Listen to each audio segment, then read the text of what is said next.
जय हिंद साथियों, कैसे हैं? आशा करते हैं आप लोग स्वस्थ होंगे और आपकी तैयारी बेहतर चल रही होगी। साथियों, एक लंबे समय के बाद आप लोगों के बीच में कोई वीडियो ला पा रहे हैं कुछ निजी कारणों की वजह से, लेकिन आने वाले टाइम पे लगातार आप लोगों को वीडियो मिलती रहेगी। हम बात करेंगे साथियों, जो कि आरआरबी ग्रुप डी की 32,438 पदों पे जब से वैकेंसी आई है तब से लेकर के लगातार विवादों में घिरी ही है वैकेंसी। क्या है लेटेस्ट अपडेट, कोर्ट का क्या फैसला है, कौन बाहर होगा और सबसे बड़ा मुद्दा इसका एग्जाम कब तक देखने को मिलेगा, हम सभी बिंदुओं पे चर्चा करने वाले हैं। आप सभी साथियों का लर्निंग विद जेएस के इस ऑफिशियल यूट्यूब चैनल पे बहुत बहुत स्वागत है। साथियों, आप जैसा कि जानते हैं कि अभी जो मामला चल रहा था, पहले जो वैकेंसी थी 32,438 पदों पर जो आई थी, मामला कैट में गया था और कैट के बाद फिर मामला हाई कोर्ट में जाता है और हाई कोर्ट में अभी 26 जुलाई को सुनवाई थी, फिर उसके बाद 28 जुलाई को सुनवाई हुई और फिर हाई कोर्ट ने ये कहा कि भाई अब ये मामला जो है, ये भर्ती को लेकर के जो मामला चल रहा है, अब ये किसके पास जाएगा? कैट के पास। कैट क्या है हम ये भी समझते हैं, क्या है पावर, क्या कुछ कर सकता है ना, और क्या हो सकता है इस भर्ती में, और एग्जाम आखिर आपको कब देखने को मिलेगा, क्योंकि 2019 से लगातार हम भर्ती का इंतजार कर रहे हैं। भर्ती आई भी तो कहीं ना कहीं विवादों में घिरी हुई है। तो आइए समझ लेते हैं। सबसे पहले आप जैसा कि जानते हैं कि जो विवाद है, सबसे पहले क्या था, यहाँ पे आईटीआई थी, यानी कि जो टेक्निकल पद थे ग्रुप डी में, वहाँ पे आईटीआई को अनिवार्य किया गया था। लेकिन यहाँ पे 2/1/2025 को जारी एक नोटिस में आईटीआई की अनिवार्यता को हटा दिया गया। इससे आईटीआई छात्रों में असंतोष पैदा हुआ और उन्होंने दिल्ली हाई कोर्ट में याचिका दायर की। ध्यान दीजिएगा, तो ये मामला हाई कोर्ट में चल रहा था और हाई कोर्ट के मामले के बाद अभी जो है फिर से कैट के पास गया है। क्या हो सकता है वो भी हम समझते हैं अगली स्लाइड पे। तो अब यहाँ अगर भर्ती की स्थिति को देखें, क्या अपडेट है अभी तक जो है, तो आप जानते हैं कि यहाँ पे आरआरबी ने 22 जनवरी 2025 को ग्रुप डी भर्ती का नोटिफिकेशन निकाला था। इसमें 32,438 पदों के लिए विज्ञापन निकाला गया। 23 जनवरी से 1 मार्च तक इसका फॉर्म भरा गया था और अगर करेक्शन किसी को करना था तो करेक्शन के लिए जो सुधार विंडो था 4 तारीख से लेकर 13 मार्च 2025 तक खुला था।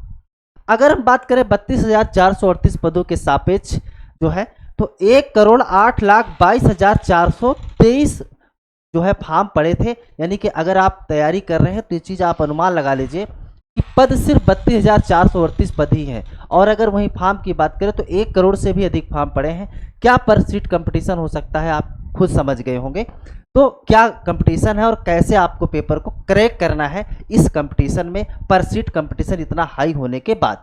आइए हम बात करते हैं कोर्ट अपडेट को लेकर के। तो जो मामला कैट को गया है, आखिर कैट क्या है, किस तरीके से कैट काम करती है, क्या क्या इसके पास पावर है, क्या ये भर्ती को रद्द कर सकते हैं? देखिए, रद्द तो नहीं होगा। अगर रद्द करना होता रेलवे को तो ये भर्ती कब के रद्द हो गई होती। ये मामला कोर्ट और केस वाला जो चल रहा है ये ना चल रहा होता। पहले चीज तो ये समझ लीजिएगा, भर्ती कहीं से रद्द होने वाली नहीं है। हाँ, ये है कि इसमें देरी की जो हो रही है लगातार, जिससे आप लोग परेशान हो रहे हैं।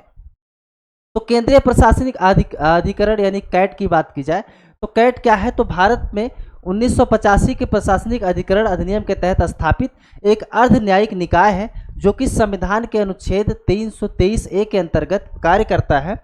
इसका मुख्य उद्देश्य केंद्र सरकार के कर्मचारियों और सार्वजनिक क्षेत्र के संगठनों से संबंधित भर्ती, सेवा शर्तों और सकारात्मक मामलों से जुड़े विवादों का त्वरित और प्राथमिक समाधान करना होता है। कैट का ये काम है। कैट का गठन इसलिए किया गया ताकि सामान्य अदालतों पर बोझ कम हो और कर्मचारियों को उनकी शिकायतों का तेजी से निपटारा मिले। तो कैट के पास है ना, फैसले के उच्च न्यायालयों अपील के लिए चुनौती दिए जा सकते हैं, जैसा कि चंद्र कुमार मामले 1997 में सुप्रीम कोर्ट ने स्पष्ट किया था। तो कुल मिलाकर के प्राथमिक स्तर पे छोटे मोटे कोई मामले हैं तो ये कैट का काम है भाई, जो अदालतें हैं हमारी उनका बोझ कम हो सके, उनके ऊपर बहुत बर्डन ना हो, क्योंकि ऐसे ही बहुत से मामले चलते रहते हैं। तो भर्ती संबंधित या और भी कुछ मामले उसके आसपास योग्यता को लेकर के अगर कुछ है तो कैट के पास है ये पावर कि उसको जो है निपटारा इसके द्वारा किया जा सकता है। तो ये पावर है ना। क्या है, हमने इसके बारे में आपको बता दें क्योंकि काफ़ी दिन से चर्चा में है, काफ़ी लोगों के मन में था क्या है। अब आखिर आगे क्या हो सकता है ना, आगे क्या हो सकता है, एग्जाम आपका कब तक होगा, क्या आईटीआई वाले बाहर होंगे, इस आईटीआई वाले तो केस ही कर रहे हैं, 10th वाले क्या बाहर होंगे या दोनों को मौका मिलेगा। आइए हम अगली स्लाइड पे समझते हैं। तो साथियों, अगर यहाँ पे बात की जाए आरआरबी ग्रुप डी मामले में, तो आप जानते हैं कैट की भूमिका और संभावित फैसला है ना, क्या हो सकता है। तो अगर बात की जाए साथी यहाँ नज़र डालें तो आरआरबी ग्रुप डी भर्ती 2025 के मामले में दिल्ली हाई कोर्ट ने याचिका को कैट के पास भेजा है, क्योंकि यह भर्ती और सेवा शर्तों से संबंधित विवाद है जो कैट के अधिकार क्षेत्र में आता है।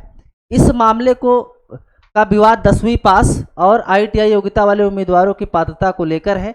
रेलवे ने 2/1/2025 को एक नोटिस जारी कर ITI की अनिवार्यता को हटा दिया था, जिसके खिलाफ ITI धारक ने याचिका दायर की थी। तो कुल मिलाकर के यहाँ पे जो टेक्निकल पदों के लिए ITI था उसको हटाया गया, तब से विवाद है चल रहा है। यहाँ पे एक तो भर्ती भी कम है और फिर टेक्निकल पदों पे ITI को हटाया गया है।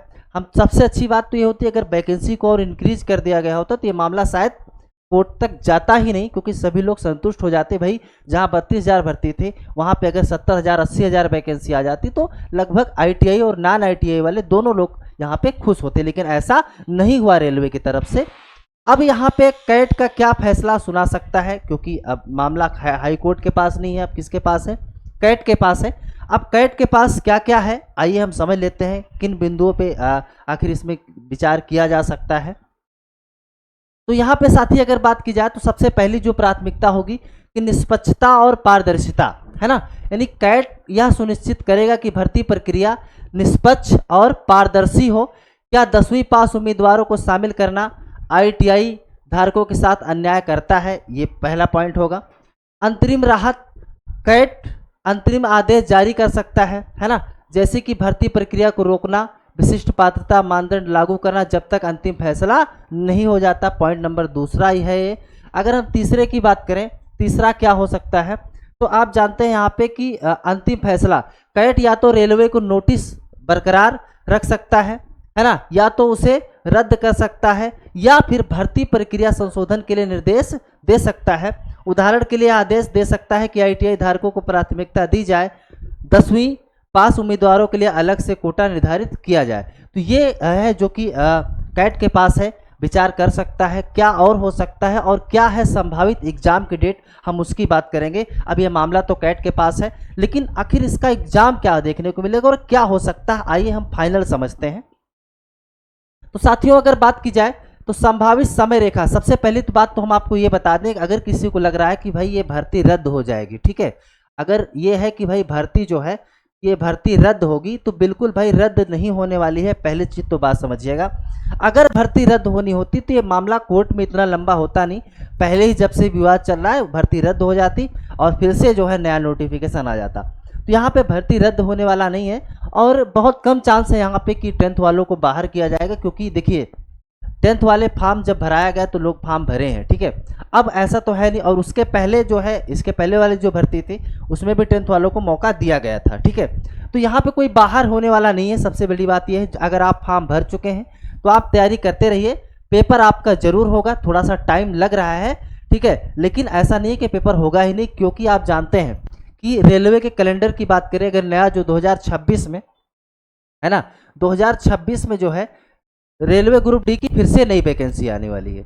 तो अब वो जो नई वैकेंसी आएगी उसके पहले ये भर्ती तो क्लियर हो जाना है, एकदम क्लियर है भाई। जब नई भर्ती आएगी उसके पहले जो है ये भर्ती क्लियर हो जाएगी। अब अगर हम एग्जाम की बात कर लें तो कैट आमतौर पर मामलों को त्वरित निपटारा करता है, लेकिन जटिल मामलों में कुछ महीने लग सकते हैं।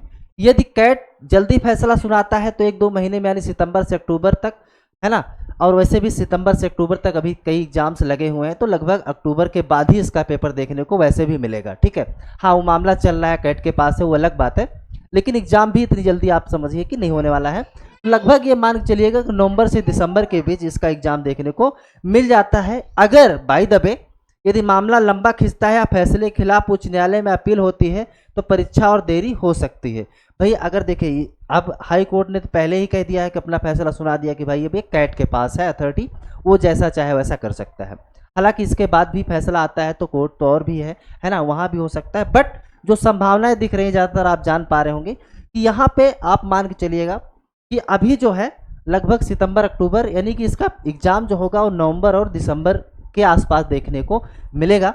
अभी से आप लोगों को क्या करना है, तैयारी में लग जाना है और बिल्कुल आपको इस भ्रम में नहीं रहना है कि पेपर आपका मतलब भर्ती प्रक्रिया आपकी रद्द हो जाएगी, हमने फॉर्म भरा है तो हम एग्जाम देने को नहीं मिलेगा। ये सब कुछ बिल्कुल नहीं होने वाला साथियों। लग जाए तैयारियों में। तो जो जानकारी थी हमारे पास हम उम्मीद है आप इसको समझ चुके होंगे कि अभी तक क्या हुआ है और आगे क्या हो सकता है, और जहाँ तक संभावना है कि बहुत ही जल्द इस पर कैट भी अपना फैसला सुना देगा और एग्ज़ाम की डेट भी आ जाएगी। साथियों, यहाँ तक आप आए हैं तो पहले की तरह ही अपना प्यार हमेशा के लिए देते रहिए। नए हैं तो चैनल पर जाके एक बार सब्सक्राइब करिए, वीडियो पसंद आया हो तो लाइक करिए, शेयर करिए दोस्तों में। बहुत जल्द नेक्स्ट वीडियो में मिलते हैं, उससे पहले आपकी क्या राय है कमेंट करके ज़रूर बताइएगा साथियों। तो बहुत जल्द नेक्स्ट वीडियो में मिलते हैं, तब तक के लिए आप सभी साथियों का बहुत बहुत धन्यवाद। जय हिंद।